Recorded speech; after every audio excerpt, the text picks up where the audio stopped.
Y a partir de aquí todo es toxicidad.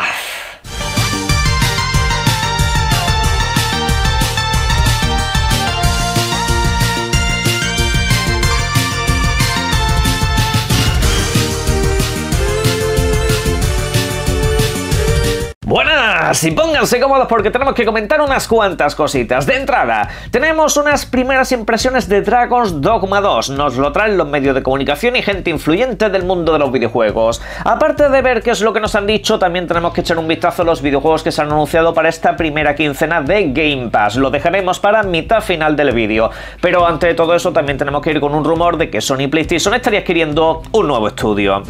Y antes de todo eso incluso vamos a ir con la oferta que os estoy dejando en pantalla. Si vais al link de la descripción en EVA, cualquiera de los dos que tenéis por ahí, podéis echarle un vistazo a este 15% de cashback, una especie de ofertas pre-primavera, por así decirlo, donde podéis acceder a videojuegos tales como Helldivers 2, tales como Elden Ring, tales como Palworld, Power Wash Simulator, videojuegos de un corte bastante masivo en ese sentido, ¿no? Videojuegos que en este caso tenéis a vuestra disposición y que además si los compráis, un 15% de lo que os hayáis gastado va a vuestro saldo, va a vuestro monedero. Eso lo podéis utilizar en otras compras futuribles en EVA o simplemente retirar los fondos a vuestro bolsillo y os lo gastéis, yo que sé, en patatas fritas. Pero bueno, echadle un vistazo porque la oferta está bastante interesante, entra en un mogollón de videojuegos y por supuesto también en EVA podéis empezar a reservar Dragon's Dogma 2 porque hay mucho de qué hablar. De este videojuego, de este Dragon's Dogma, los medios de comunicación y algunas personas influyentes del mundo de los videojuegos nos han dejado caer una serie de impresiones que a mí la verdad me han dejado la boca hecha agua.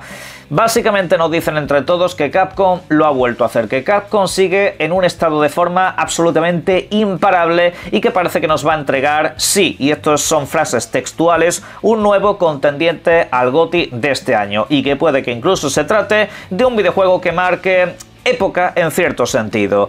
Algunos medios como VGC incluso dejan caer que en esas primeras sensaciones que han tenido con este videojuego le han dado recuerdos, le han dado bytes de las sensaciones que tuvieron en su momento cuando jugaron a Elden Ring o a Zelda Breath of the Wild. Esto se debe sobre todo a la cantidad de posibilidades que te ofrece ese inmenso mundo, como que esas 3-4 horas aproximadamente que han podido disfrutar del videojuego no sienten ni siquiera que hayan podido rascar la superficie, como que todo es demasiado vasto, como que todo es demasiado denso.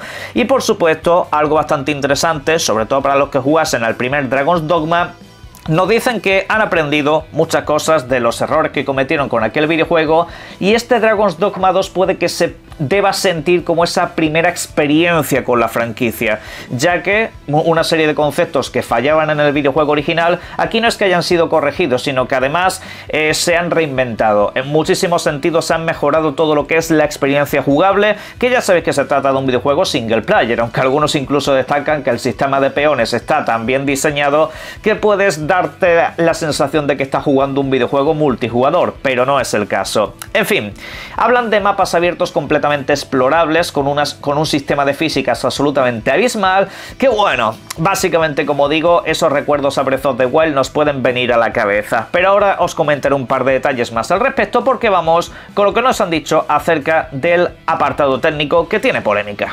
Y es que parece ser, se confirma que Dragon's Dogma 2 es un videojuego que estará capado en el mundo de las videoconsolas, no así en el del PC, a los 30 frames por segundo, al menos según estas primeras impresiones que nos han dejado caer, aunque ha sido bastante peculiar porque yo me he intentado leer la mayoría de artículos posibles sobre las impresiones de este videojuego y prácticamente nadie hace mención a eso, prácticamente es como que se deja en un tema secundario, que sí, en el apartado técnico la cosa por aquí y por allá, pero como que no le dan especialmente importancia y destacan otras muchas cosas. Eso está muy bien, todo os he dicho, eso está muy bien. Lo que pasa es que la industria del videojuego nos está dejando un mensaje bastante claro. Lo de los 30 frames importa en según qué título estemos hablando. Si es un videojuego que jugué de chiquitito, no pasa absolutamente nada, lo juego 30 frames y no pasa nada si el modo a 60 está completamente destruido o directamente ni existe. En cambio, si es un videojuego que no sale en mi consola favorita, pues te voy a destruir, como pasó en el caso de Starfield, ¿no? Que básicamente hicieron una lapidación pública por este tema, pero en fin, no le demos vueltas. Esto es lo que hay básicamente, pero en Dragon's Dogma 2 hay que decir que hay que medir las cosas un paso más allá, hay que ir un paso más lejos de lo superficial en ese sentido, porque Al igual que en otros videojuegos, hay muchos que están señalando este título como que es que no destaca mucho en lo gráfico. Para ser el motor de Resident Evil y todo esto, el engine que utiliza Capcom no termina de lucir a unos niveles espectaculares, fotorrealistas, etcétera, etcétera. No te quedes ahí con Dragon's Dogma 2, de verdad, no lo hagas. Ese error se cometió en su día con Elden Ring. Es que mira, parece un juego de Play 3, ya, uno de los mejores videojuegos de los últimos tiempos, si no quizá incluso de los mejores videojuegos del siglo, pero el caso es que este videojuego parece ser tiene una serie de posibilidades y de físicas muy parecidas en ciertos sentidos, no en todos obviamente, a Baldur's Gate 3. No va a llegar a esos niveles porque no es un CRPG, no va a tener esa libertad de ponerte posibilidades a punta pala y de una serie de variantes que sean infinitas prácticamente, no. Pero aún y así parece ser, al menos según he podido leer, ningún medio de comunicación ha tenido la misma experiencia. Según las decisiones y cosas raras que vayas haciendo, el videojuego te puede cambiar completamente. Puedes perder a personajes principales, secundarios, sin ninguna clase de problema, como también obviamente vas a tener la posibilidad de resucitarlos, pero hay ciertas líneas que a lo mejor no recuperas jamás. Es un videojuego completamente vivo, es un videojuego muy orgánico en ese sentido. Y en cuanto a lo que es el sistema de física, yo todavía estoy con la mosca detrás de la oreja si va a ser a lo Zelda, en el sentido de que tú puedes alcanzar prácticamente cualquier sitio. No tienes ninguna clase de capa que te diga tú aquí no puedes pasar. No, puedes pasar. Otra cosa es que te sea muy difícil, pero te dejan la posibilidad. Yo en diferentes gameplays de Dragon 2 me he visto como el personaje se puede agarrar a diferentes estructuras, escalarlas libremente. De hecho, en el gameplay que sale el titán gigante, ¿no? Pues ahí podemos ver que lo escala sin ninguna clase de problema. Si eso lo implementan en este videojuego, sumado a un sistema de decisiones y por supuesto también de posibilidades infinitas, cuidado que tenemos un juego bastante tocho entre manos. Yo vengo avisando desde hace mucho tiempo que este videojuego no lo perdéis de vista, porque si todo sale bien, si el videojuego no está especialmente roto, si no ha sido una vendida de humo, etcétera, etcétera, lo cual me gusta que tampoco están saturando demasiado con el mismo, se viene algo muy grande. Ok, nos dicen eso sí el director que si tú vas a full con lo que es la historia del videojuego, si tú vas a una línea de misiones principales sin complicarte demasiado la vida, te puede durar en torno a unas 37 horas. Básicamente la típica duración de un RPG en la que te van a decir en todos los sentidos, ok. Aunque obviamente, como se suele decir en estos casos, lo importante no es el destino sino el viaje. Es un videojuego en el que tienes que vivir en ese mundo y a partir de ahí, por supuesto, seguir adelante. ¿O no?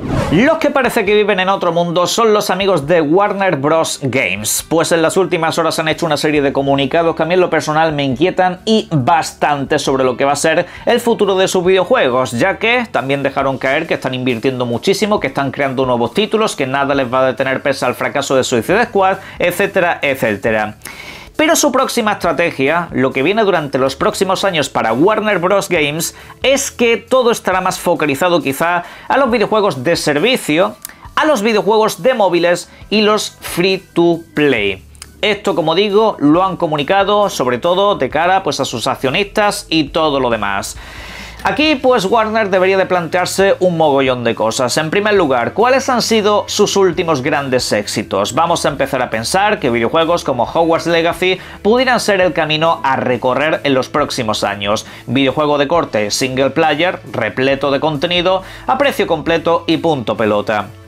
¿Qué es lo que están pensando esta gente? Hacer todo lo contrario, hacer videojuegos que no han parado de fracasarles, hacer videojuegos que no paran de gestionar pérdidas, etcétera, etcétera. En fin, lo dicho, no sé en qué puñetero mundo vive Warner. Su etapa dorada no se basaba en esta clase de videojuegos. Caso aparte está Mortal Kombat, que al fin y al cabo es un videojuego que sí, tiene ese componente de servicio, pero tiene una base establecida más que buena, tiene una base establecida divertida. Aunque es cierto que el último Mortal Kombat no está teniendo los números esperables y deseados, pero al final, bueno, pues los juegos de lucha son un concepto completamente distinto. Pero si vamos a los casos recientes de Suicide Squad, vamos a los casos recientes de videojuegos que han querido meterle ese componente multijugador, cooperativo y demás, pues no son los títulos que más han triunfado. Ni siquiera tampoco les ha terminado de funcionar ese Multiversus que empezó muy bien, pero a la larga se acabó quedando bastante abandonado. En fin, ya veremos qué es lo que hacen, pero no pinta bien. Y hablando de futuro, el de PlayStation podría estar ligado a Arrowhead, ya sabéis, la desarrolladora que nos ha traído recientemente Helldivers 2, su último gran éxito. Pues en las últimas horas ha salido un rumor que básicamente está recorriendo como la pólvora todos los medios de comunicación y redes sociales, diciendo que sí, que parece que hay una adquisición en marcha. Ese rumor es un fake, ¿vale? Tal y como os estoy dejando aquí en pantalla, el CEO de la compañía ha salido a desmentírselo precisamente a uno de los que más esparce rumores y baits que os podéis encontrar por las redes sociales. Ha dicho que ellos están bien por separado desde hace muchos años, tal y que igual, bueno, el típico mensaje político donde básicamente te dicen, oye, que no. El caso, ya entrando en el apartado más reflexivo, esto tampoco tiene que significar gran cosa, ¿saben ustedes por qué? Porque en su día a Bluepoint también se le echaron encima muchos rumores diciendo que Sony PlayStation estaba cerca de adquirirlos y ellos en redes sociales estaban poniendo que estaban extremadamente independientes, que ellos están muy felices por separado. 2 meses después lo adquirieron. O sea, lo dicho, ni una cosa ni otra nos tiene que significar nada en esta industria, porque donde dije digo Diego, y al final todo siempre acaba cambiando. De hecho, a mí por parte de Sony PlayStation me parecería un error gravísimo que dejasen escapar a esta compañía, una compañía que, sin hacer mucho ruido, le ha hecho el mejor videojuego como servicio que posiblemente hayan lanzado en las últimas décadas. O sea, lo de Helldivers 2, yo no sé cuánto tiempo va a durar eso. Al fin y al cabo, ha pasado más de un mes y tienen una comunidad estable muy alta. Es más que meritorio, diría incluso. Y eso Sony no lo puede dejar escapar, porque es que no tiene eso. Sony es que no tiene eso dentro de sus estudios. Y esta gente que se dedica única y exclusivamente a trabajar el videojuego, pues hombre, mientras no le cambien la cultura de trabajo como han hecho con otros cuantos, pues pudieran tener ahí un plantel bastante interesante. Pero en fin, simplemente era para eso, para deciros que se ha desmentido, pero que lo dicho tampoco tendría que significar nada y que de hecho sería bastante bueno para PlayStation. Cambiamos de tercio y vamos con la tanda de videojuegos que nos han anunciado para el Xbox Game Pass. Durante las últimas horas hemos tenido el anuncio oficial y se vienen 6 nuevos títulos. Entre otros tenemos este que os estoy dejando ahora mismo en pantalla, No More Hero 3, un videojuego que fue muy esperado durante bastante tiempo, todo se ha dicho, videojuego que se lanzó en su origen para Nintendo Switch y luego saltó al resto de plataformas, título que tendremos disponible el próximo día 14 de marzo para nube, consola y PC. Un videojuego que en líneas generales se puede describir como algo extravagante, un videojuego que es una completa ida de olla constante, con muchísimo humor, muchísima acción, una serie de mecánicas bastante peculiares, todo se ha dicho, pero que también a su vez tuvo bastantes problemas en el apartado técnico, no sé si porque en un principio se cerraron en Nintendo Switch y luego los porteos no salieron del todo bien al resto de plataformas, pero bueno, como digo, el próximo día 14 podréis comprobarlo por vosotros mismos, al menos échenle un vistazo. Sin embargo, posiblemente el título más popular de esta tanda de lanzamiento, o al menos el más reconocible, es el que ahora mismo os estoy dejando en pantalla. Control, el videojuego de Remedy, un videojuego que de hecho hace una temporada ya estuvo disponible en el Game Pass y que el próximo 13 de marzo regresa para jugarlo desde la consola, el PC y la nube. Pero no vendrá solo, porque es un videojuego que viene con lo que son los contenidos extra, pues lo que se incluye en el Game Pass es la Ultimate Edition, o sea que te viene con los DLCs y extras añadidos que yo digo yo que son bastante interesantes, sobre todo si tenéis muy reciente el Alan Wake 2. Recuerden ustedes que comparten mismo universo, con lo cual un videojuego bastante apetecible, sobre todo si todavía no lo habéis echado un tiento, sobre todo si lo abandonasteis en su momento, ya que quizás es un poco el más polémico de la franquicia o el que más indiferencia ha podido generar. Pero en fin, como digo, próximo 14 de marzo, desde consola, PC y nube lo vais a poder disfrutar a través del Game Pass. Y desde PlayStation Studios, desde Sony San Diego, llega MLB The Show también para el Game Pass, una temporada más, en este caso la temporada 24. Sí.